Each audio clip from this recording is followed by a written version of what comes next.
حرمتم الميتة والدم ولحم الخنزير وما أهل به لغير الله فمن اضطر غير باغ ولا عاد فلا إثم عليه إن الله غفور رحيم.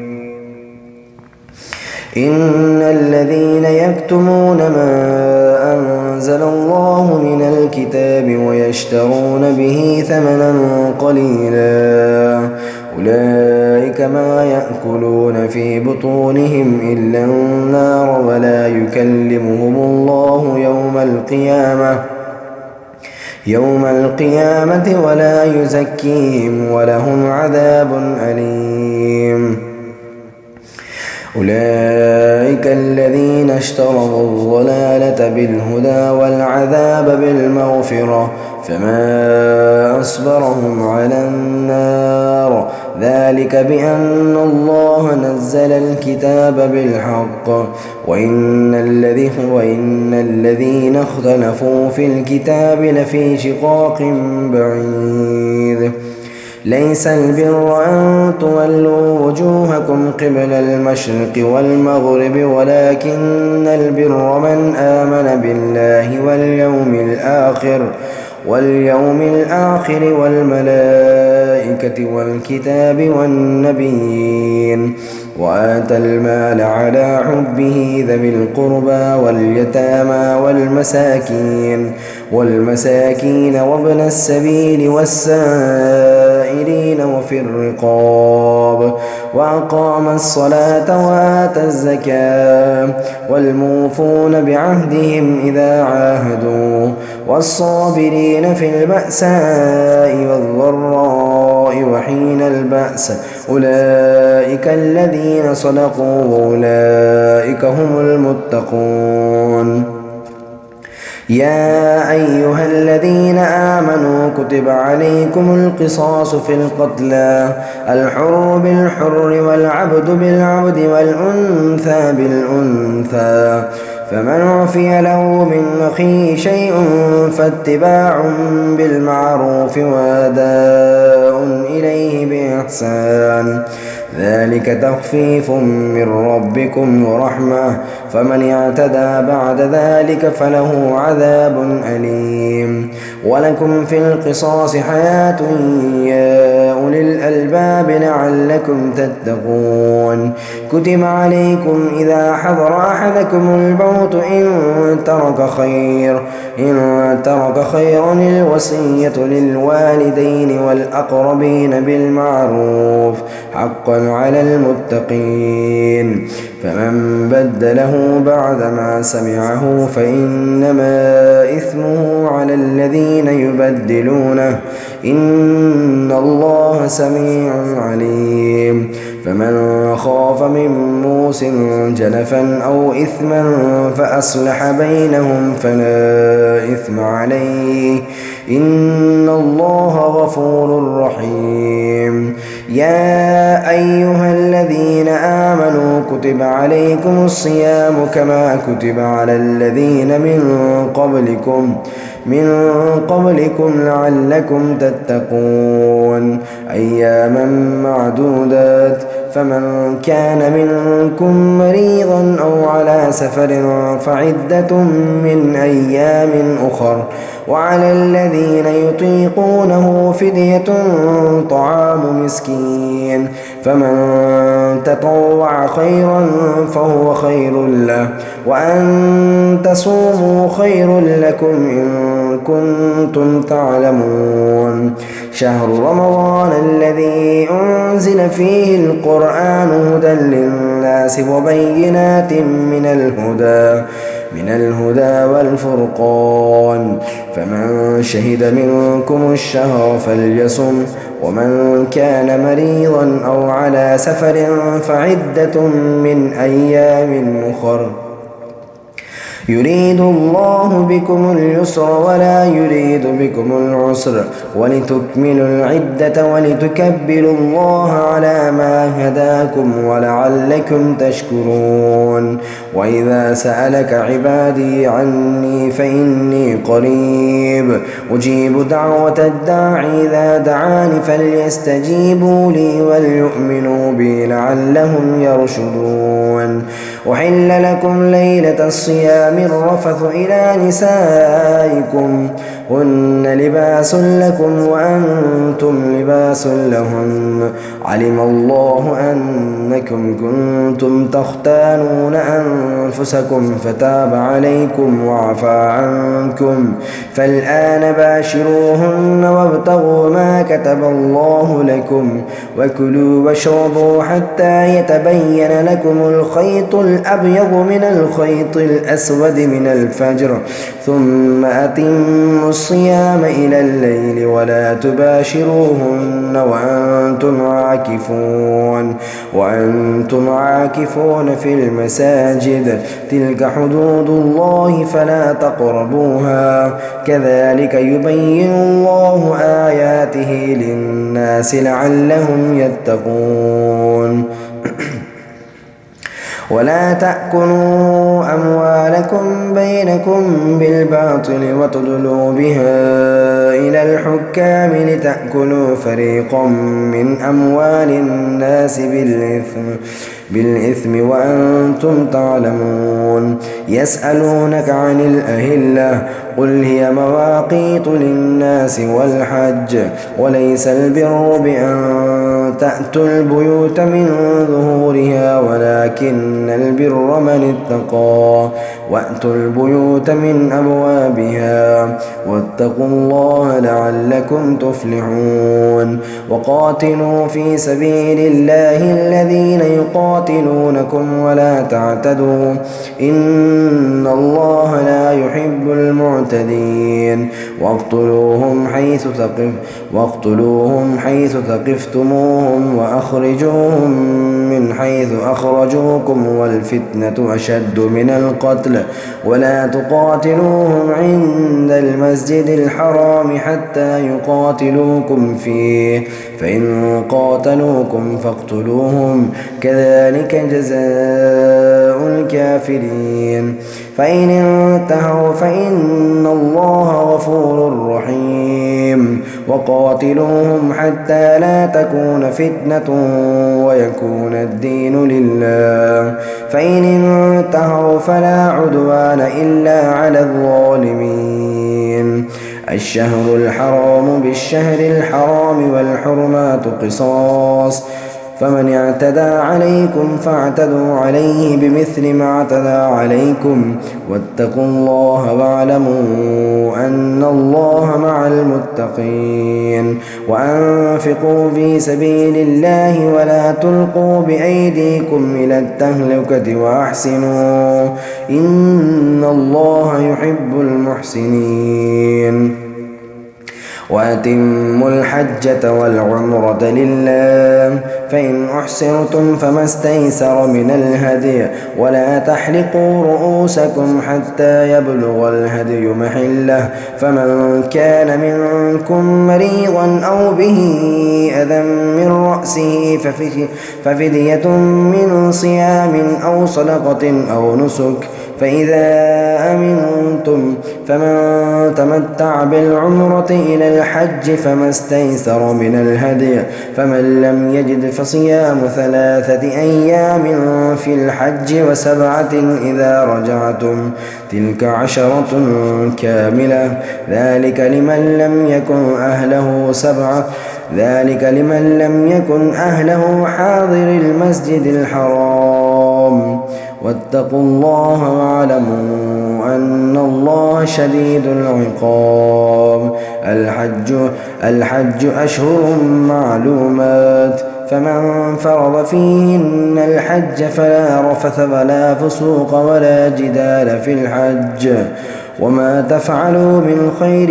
يعلمه الله وتزودوا فإن خير الزاد التقوى واتقون يا أولي الألباب. ليس عليكم جناح أن تبتغوا فضلا من ربكم، فإذا أفضتم من عرفات فاذكروا الله عند المشعر الحرام واذكروه كما هداكم وإن كنتم من قبله لمن الضالين. ثم أفيضوا من حيث أفاض الناس واستغفروا الله إن الله غفور رحيم. فإذا قضيتم مناسككم فاذكروا الله كذكركم آباءكم أو أشد ذكرا. فمن الناس من يقول ربنا آتنا في الدنيا وما له في الآخرة من خلاق، ومنهم من يقول ربنا آتنا في الدنيا حسنة وفي الآخرة حسنة وقنا عذاب النار. أولئك لهم نصيب مما كسبوا والله سريع الحساب. واذكروا الله في أيام معدودات، فمن تعجل في يومين فلا إثم عليه، ومن تأخر فلا إثم عليه لمن اتقى. واتقوا الله واعلموا أنكم إليه تحشرون. ومن الناس من يعجبك قوله في الحياة الدنيا ويشهد الله على ما في قلبه وهو ألد الخصام. وإذا تولى سعى في الأرض ليفسد فيها ويهلك الحرث والنسل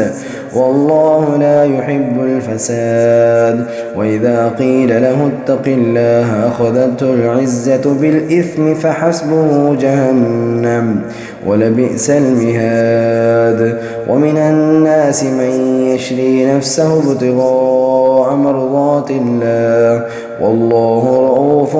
بالعباد. يا أيها الذين آمنوا ادخلوا في السلم كافة ولا تتبعوا خطوات الشيطان إنه لكم عدو مبين. فإن زللتم من بعد ما جاءتكم البينات فاعلموا أن الله عزيز حكيم. هل ينظرون إلا أن يأتيهم الله في ظلل من الغمام والملائكة وقضي الأمر وإلى الله ترجع الأمور. سل بني إسرائيل كم آتيناهم من آية بينة ومن يبدل نعمة الله من بعد ما جاءته فإن الله شديد العقاب. زين للذين كفروا الحياة الدنيا ويسخرون من الذين آمنوا والذين اتقوا فوقهم يوم القيامة والله يرزق من يشاء بغير حساب. كان الناس أمة واحدة فبعث الله النبيين مبشرين ومنذرين وأنزل معهم الكتاب بالحق ليحكم بين الناس فيما اختلفوا فيه وما اختلف فيه إلا الذين أوتوه من بعد ما جاءتهم البينات بغيا بينهم فهدى الله الذين آمنوا لما اختلفوا فيه من الحق بإذنه والله يهدي به من يشاء إلى صراط مستقيم. والله يهدي من يشاء إلى صراط مستقيم. أم حسبتم أن تدخلوا الجنة ولما يأتكم مثل الذين خلوا من قبلكم مستهم البأساء والضراء وزلزلوا حتى يقول الرسول والذين آمنوا معه متى نصر الله ألا إن أن نصر الله قريب يسألونك ماذا ينفقون قل ما أنفقتم من خير فللوالدين والأقربين واليتامى والمساكين وابن السبيل وما تفعلوا من خير فإن الله به عليم كتب عليكم القتال وهو كره لكم وعسى أن تكرهوا شيئا وهو خير لكم وعسى أن تحبوا شيئا وهو شر لكم والله يعلم وأنتم لا تعلمون يسألونك عن الشهر الحرام قتال فيه قل قتال فيه كبير وصد عن سبيل الله وكفر به والمسجد الحرام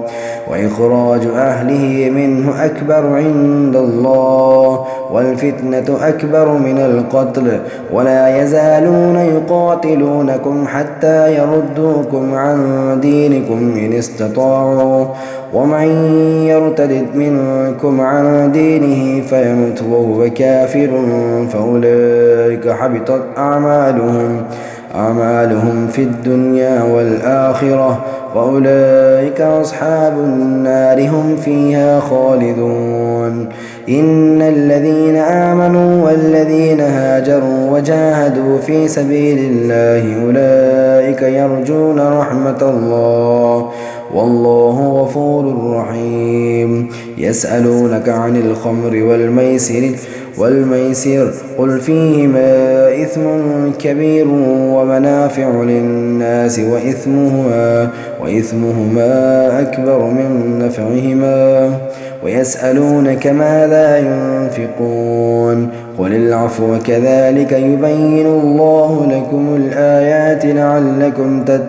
لعلكم تتفكرون في الدنيا والآخرة ويسألونك عن اليتامى قل إصلاح لهم خير وإن تخالطوهم فإخوانكم والله يعلم المفسد من المصلح ولو شاء الله لأعنتكم إن الله عزيز حكيم ولا تنكحوا المشركات حتى يؤمن ولا أمة مؤمنة خير من مشركة ولو أعجبتكم ولا تنكحوا المشركين حتى يؤمنوا ولعبد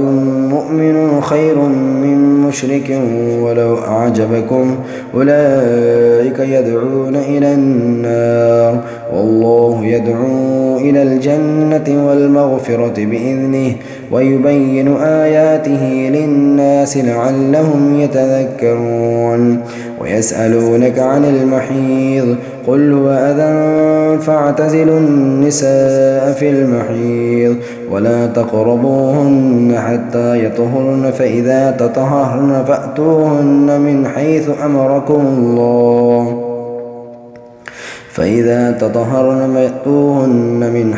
أمركم الله إن الله يحب التوابين ويحب المتطهرين نساؤكم حرث لكم فأتوا حرثكم أنى شئتم وقدموا لأنفسكم واتقوا الله واعلموا أنكم ملاقوه وبشر المؤمنين ولا تجعلوا الله عرضة لإيمانكم أن تبروا واتقوا وتصلحوا بين الناس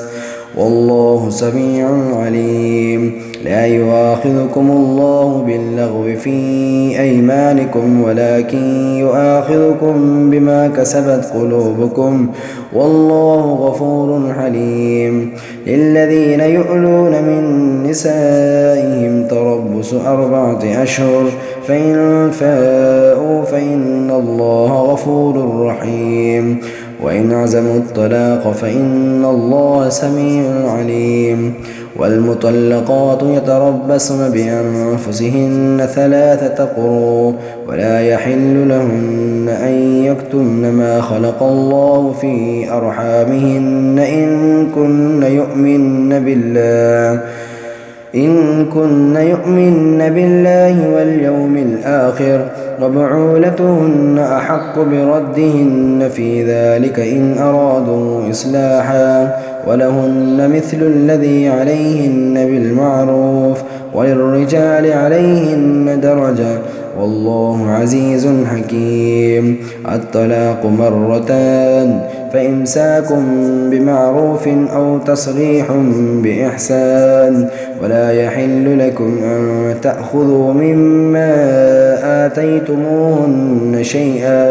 شيئا إلا أن يخافا ألا يقيما حدود الله فإن خفتم ألا يقيما حدود الله فلا جناح عليهما فيما افتدت به تلك حدود الله فلا تعتدوها ومن يتعد حدود الله فأولئك هم الظالمون. فإن طلقها فلا تحل له من بعد حتى تنكح زوجا غيره فإن طلقها فلا جناح عليهما أن يتراجعا إن ظنا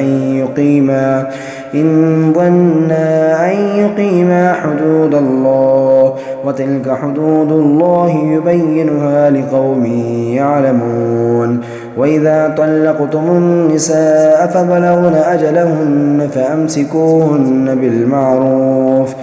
فأمسكوهن بمعروف أو سرحوهن بمعروف ولا تمسكوهن ضرارا لتعتدوا ومن يفعل ذلك فقد ظلم نفسه ولا تتخذوا آيات الله هزوا واذكروا نعمة الله عليكم وما أنزل عليكم من الكتاب والحكمة يعظكم به واتقوا الله واعلموا أن الله بكل شيء عليم. وإذا طلقتم النساء فبلغن أجلهن فلا تعضلوهن أن ينكحن أزواجهن إذا تراضوا بينهم بالمعروف ذلك يوعظ به من كان منكم يؤمن بالله واليوم الآخر ذلكم أزكى لكم وأطهر والله يعلم وأنتم لا تعلمون. والوالدات يرضعن أولادهن حولين كاملين لمن أراد أن يتم الرضاعة وعلى المولود له رزقهن وكسوتهن بالمعروف لا تكلف نفس إلا وسعها لا تضار والدة بولدها ولا مولود له بولده وعلى الوارث مثل ذلك فإن أرادا فصالا عن تراض منهما وتشاور فلا جناح عليهما. وإن أردتم أن تسترضعوا أولادكم فلا جناح عليكم إذا سلمتم ما آتيتم بالمعروف واتقوا الله واعلموا أن الله بما تعملون بصير. والذين يتوفون منكم ويذرون أزواجا يتربصن بأنفسهن 4 أشهر وعشرا فإذا بلغن أجلهن فلا جناح عليكم فيما فعلن في أنفسهن بالمعروف والله بما تعملون خبير.